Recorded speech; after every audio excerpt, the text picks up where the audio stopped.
You trusted the rating, you thought it meant limits, but some horror films hid their darkest moments behind labels that were never meant to contain them.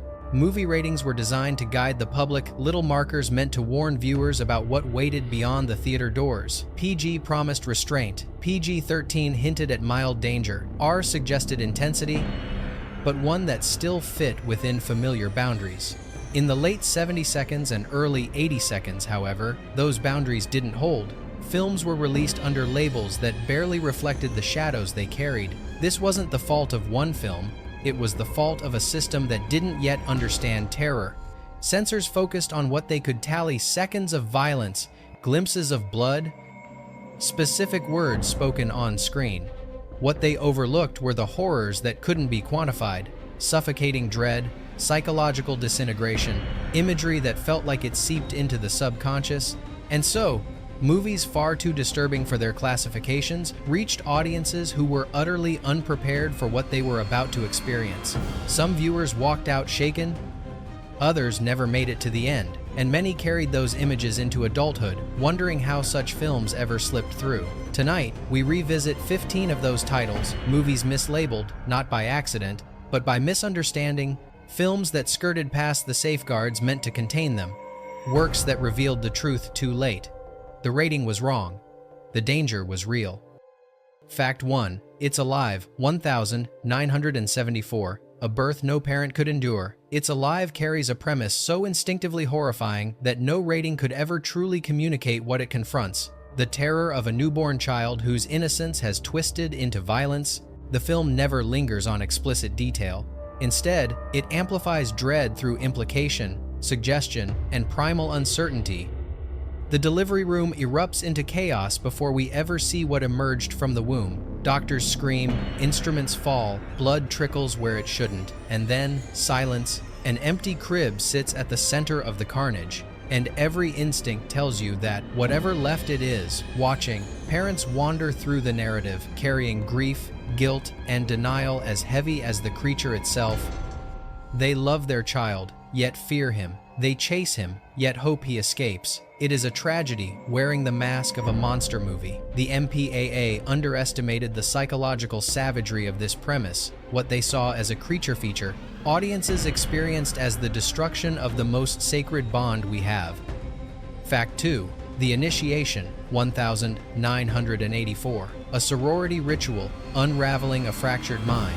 On the surface, The Initiation appears to be another campus slasher, packaged neatly under an R rating. But beneath the traditional genre trappings lies a story burdened by memory, identity, and the fragility of the human mind. The protagonist stumbles through nightmares filled with fire, masked figures, and choking fear dreams that feel less symbolic and more like memories fighting to surface. As her sorority subjects her to rituals meant to bond and test her, the thin membrane between her waking life and her subconscious begins to tear. Shadows speak, familiar faces blur. Reality becomes an unreliable narrator. The MPAA evaluated the film for its surface-level violence, failing to see that the deepest wounds occur internally.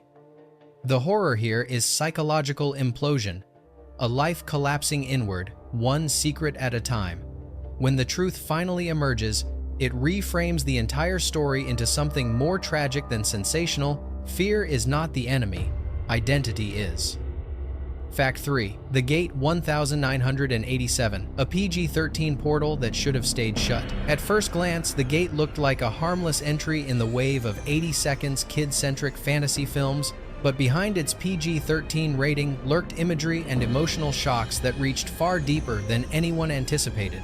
A glowing geode cracks open, and with it, reality fractures in ways that leave both the characters and the audience unmoored. Tiny demons scuttle across the floorboards, their jerky, stop-motion movements creating an uncanny valley of terror. They don't merely attack, they infiltrate, they multiply, they overwhelm. Their presence signals that something far older and far more malicious is clawing its way into the world. The film's true nightmare arrives when a boy embraces what he believes is his father, only for that comforting figure to collapse into a pulsing, melting mass. There is no gore, but the emotional devastation is searing. The MPAA considered it imaginative fantasy, But nothing about this moment feels whimsical. The Gate teaches its young audience the most frightening lesson of all. Even home, even family, can turn into something monstrous without warning. Fact 4. The Children 1980, a PG nightmare wearing smiles. The Children stands as one of the most glaring missteps in early censorship history. A PG rating suggested something mild, perhaps eerie at most. Nothing could have prepared viewers for a story in which toxic mist transforms children into silent deathbringers whose touch incinerates adults instantly. The children wander through town like ghosts, smiling, arms outstretched, moving with the innocent confidence of those who don't understand the harm they cause. Their victims are found charred, frozen mid-scream, their deaths implied rather than shown, but unmistakably horrific. What makes the film truly disturbing is the emotional trap it sets. Adults hesitate, they plead, they try to protect. Instinct becomes their downfall, because love is the one weakness these transformed children can exploit without mercy. The MPAA considered the violence stylized, failing to realize that suggestion can cut deeper than explicit gore. This film didn't just unsettle viewers, it rewrote the boundary between innocence and terror. Fact 5. Frogs 1972. When the natural world declared its verdict, Frogs arrived with a PG rating and a whimsical marketing campaign that suggested an eco-thriller with mild scares. What audiences actually encountered was a slow, suffocating revolt of the environment, one that punished humanity not with chaos, but with chilling calculation. Animals begin to move with unnatural synchronicity. Frogs gather in unnatural numbers, their croaks turning into an overwhelming chorus. Snakes glide across floors with predatory purpose. Even harmless creatures act as though guided by a single, malevolent intelligence. The world doesn't erupt, it closes in. Deaths occur quietly. A man swallowed by the swamp as if the earth decided he no longer belonged. Another enveloped by a wall of spiders that descend with eerie precision. There's almost no blood, because nature doesn't need theatrics. It judges, then eliminates. The MPAA focused solely on gore, dismissed the film as suitable family fare, but what they overlooked was the creeping realization the film instills. Humanity isn't being attacked, it's being corrected. Fact 6. The Sentinel 1977. A threshold no rating could prepare you for. The Sentinel technically received an R rating, but the horrors embedded within its final act far exceeded anything the MPAA of that era understood how to judge. This wasn't a film about demons lurking in shadows. It was about stepping into a space where morality, theology, and humanity twisted into something unrecognizable. From the moment the protagonist moves into the Brooklyn brownstone, the atmosphere becomes oppressive. Neighbors appear at odd hours, speaking in tones that feel rehearsed rather than lived. The blind priest, stationed in the upper window, resembles a guardian and a warning, and as secrets begin to tear through the walls, the building starts to feel less like a home and more like a waiting maw. The infamous finale pushed boundaries few films dared to approach. Real individuals with severe deformities were cast to represent the physical embodiments of hell. The MPAA had no vocabulary for this kind of imagery. It wasn't gore, it wasn't special effects, it was something far more morally confrontational. What slipped past the censors was not violence, it was the emotional shock of witnessing something disturbingly real. A door shouldn't have been opened, but the film opened it anyway. Fact 7. Something Wicked This Way Comes 1983. A carnival that fed on human weakness, Disney promoted Something Wicked This Way Comes as a dark fantasy meant for families. What they delivered was a meditation on temptation, regret, and the fragility of childhood wrapped in imagery far more disturbing than its PG rating should have allowed. At the film's center is Mr. Dark, a figure who moves with the grace of a gentleman but watches with the hunger of a predator. His carnival, alive with flickering lights and whispering shadows, lures townspeople with promises tailored to their wounds. But each wish fulfilled comes at the cost of something far greater, their souls subtly rewoven into the fabric of the carnival itself. Mirrors contort faces, dust storms rise without wind, pages of books flip themselves in warning, and the haunting library scene where Mr. Dark's voice tightens around a character's heart remains one of Disney's most unsettling moments. Put on screen, the MPAA saw fantasy, they missed the spiritual decay simmering beneath it. This was never a children's tale, it was a sermon from the darkness, whispered through a traveling circus. Fact 8. The car, 1977, evil that travels at highway speed. To call the car a killer vehicle movie is to diminish the dread that made it unforgettable. The PG rating misled audiences into expecting a playful thriller, but what they encountered was a force of malevolence, masquerading as metal and glass. The car behaves with calculation. It stalks its targets across open asphalt, circling them like prey before striking. It appears in places logic can't explain, materializing at the perfect moment to crush, chase, or corner. The most unnerving detail, however, is its emptiness. Not just the lack of a driver, but the absence of a reflection. The windows show no sky, no surroundings, no trace of the world it moves through. Children died in its path. Adults fell under its wheels, and throughout it all, the soundtrack of rumbling engines and desert wind fused into something oddly ritualistic, like an execution carried out by the environment itself. There was no gore for the MPAA to count, so the rating remained soft. But what the board couldn't measure was the film's lingering question: how do you fight something that isn't alive, but still wants you dead? Fact 9. Burnt Offerings 1976, a PG haunting that consumed its victims. Slowly, Burnt Offerings entered theaters disguised as a restrained, PG-rated ghost story, but the horror embedded within its walls was anything but gentle. This was not simply a haunted house, it was a living organism that fed on human vulnerability, draining its victims with a hunger too subtle for censors to perceive. The house exudes malice through the smallest details: a window that seems to stare back, a hallway that feels longer at dusk than at dawn, a doorknob that turns just slightly too quietly, and looming above all is the chauffeur, his hollow smile carved into memory like a wound. He does not speak, he does not need to. His presence alone signals the house's intention, rather than attack outright.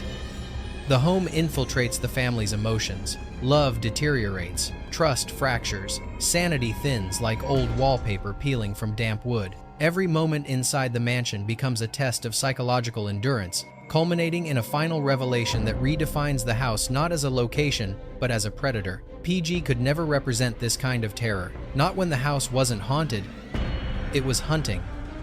Fact 10. The Hearse, 1980, a PG invitation to spiritual isolation. The Hearse slipped into cinemas wearing a PG rating, an invitation that misled viewers into expecting mild, atmospheric suspense. What the film delivered instead was an oppressive sense of spiritual stalking, a slow tightening of invisible hands around the protagonist's life until escape felt impossible. The Hearse itself is an omen on wheels. It glides through deserted roads with an unnatural grace, appearing wherever fear is strongest. Its headlights pierce the night like predatory eyes, and the silence surrounding it speaks louder than any engine roar. Every encounter feels preordained, as if the vehicle is less a machine and more a messenger from a realm that feeds on despair. Inside the house, reality deteriorates. Doors open without wind, shadows shift without movement, dreams blend with consciousness until the protagonist no longer knows when she's awake. None of this violence is explicit, but the psychological pressure is relentless, strangling the viewer with the same dread enveloping her mind. The MPAA missed the true danger, not what the film shows, but what it makes you feel. Fact 11. The Boogans 1981. Darkness beneath, panic above. On the surface, the Boogans appears to be an unpretentious creature, feature a small-town tale of strange happenings in abandoned mines. Yet, beneath its modest budget and straightforward premise, the film cultivates a claustrophobia that gnaws at the viewer long before the creatures themselves appear. The mines are suffocation incarnate. Narrow tunnels that swallow light, sharp turns that hide unseen dangers, and echoes that leak into scenes like whispered threats. When the creatures attack, they emerge from holes and shadows that feel bottomless, dragging victims into spaces that might as well be graves. The practical effects, while simple, achieve a grotesque vitality that makes the subterranean world feel disturbingly alive. Censors labeled it R for its creature violence, but overlooked the deeper terror of being hunted by the earth itself. The movie thrives on dread, on the slow realization that danger isn't isolated to the mines.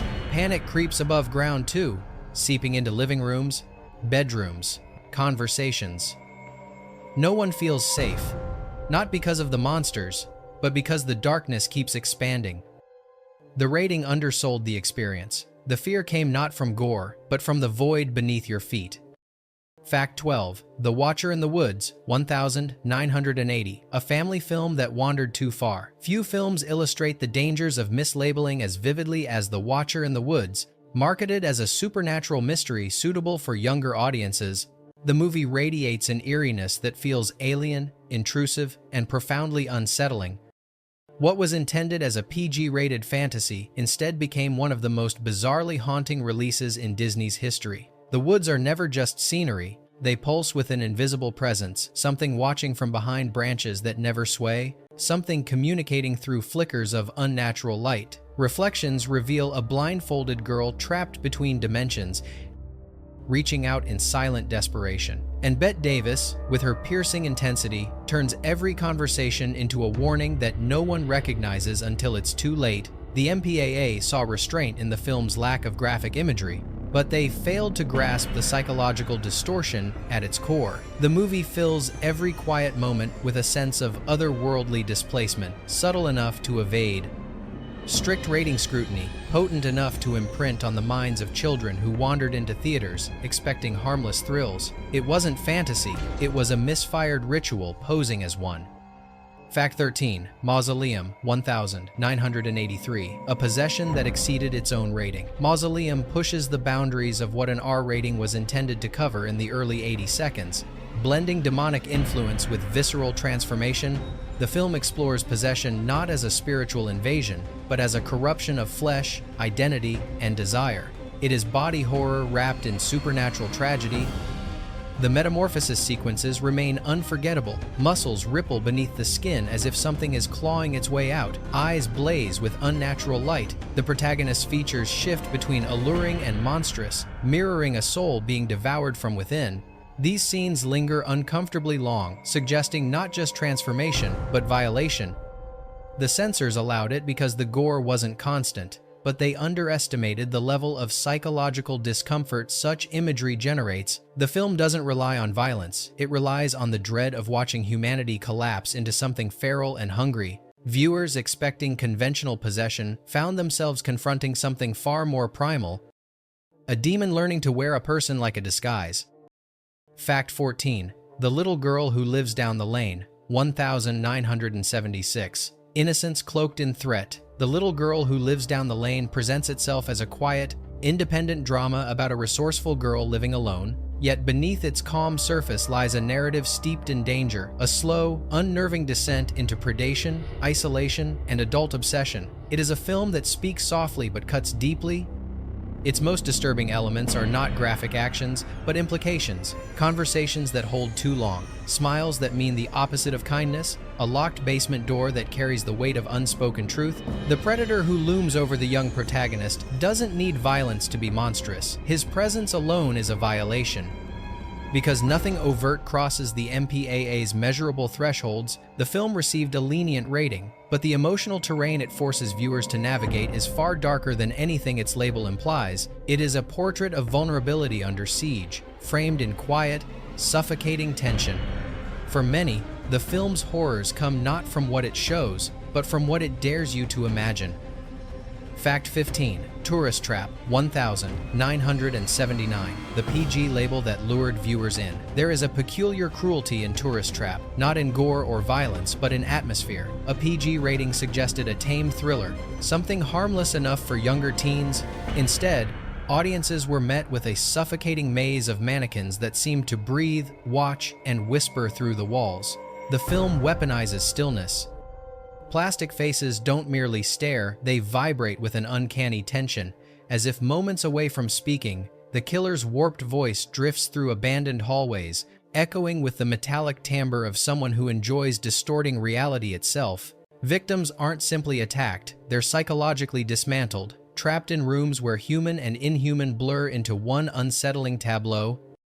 The MPAA missed the point entirely. They weren't prepared to measure horror built on dread rather than blood. Because the film shows little explicit violence, it slipped by with a PG rating, despite delivering psychological terror, far more damaging than many rated slashers of its time. Those who saw it young often recall the same thing. They trusted the rating and walked straight into a nightmare. Bonus: Night of the Lepus 1972, a PG film that turned absurdity into terror. At first mention, Night of the Lepus sounds almost comedic, a horror movie about oversized rabbits running amok.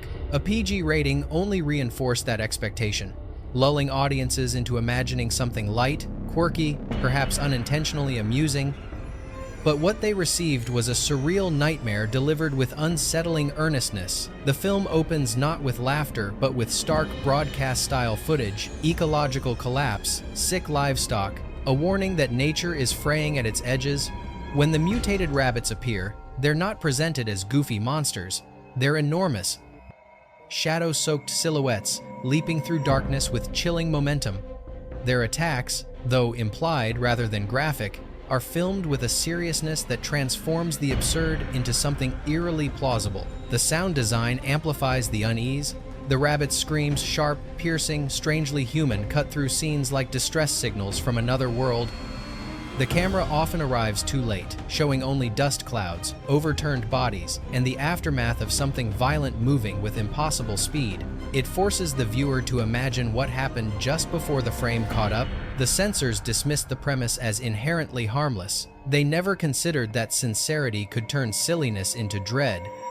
Children expecting harmless creatures encountered an eco-horror parable with an unexpectedly nightmarish tone. Night of the Lepus stands as proof that even the most unlikely premises can slip into the realm of true terror, especially when no one, not even the rating board, is paying attention. If these films taught us anything, it's that warnings don't always warn, and labels don't always protect. Some horrors slip through unnoticed, disguised as something gentle, something harmless, something safe enough for everyone. But safety was never the truth. The truth lived in the shadows between the frames, waiting for someone curious enough to look deeper. If you choose to stay with us, we'll keep searching those shadows. We'll keep uncovering the stories that passed undetected, the nightmares that were mislabeled, the secrets the censors never meant you to find. Because once you've seen what hides behind the wrong rating, you can't pretend the system ever kept you safe.